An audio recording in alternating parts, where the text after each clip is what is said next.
Deadly quake strikes off Shikoku, Japan. Don't skip this video, watch the full video.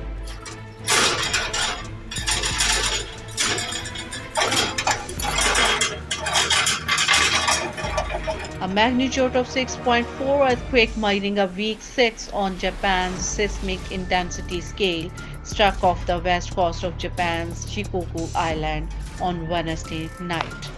There was no threat of tsunami and it was not immediately clear if the quake, which struck at 11:14 p.m., had caused injuries or damage.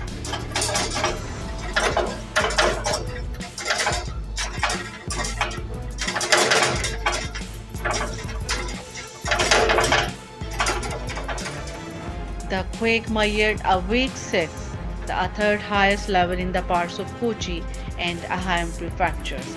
Its epicenter was the Bangu Channel, a strait separating the island of Kaishu and Shikoku. Shaking was felt across the wide swath of western Japan.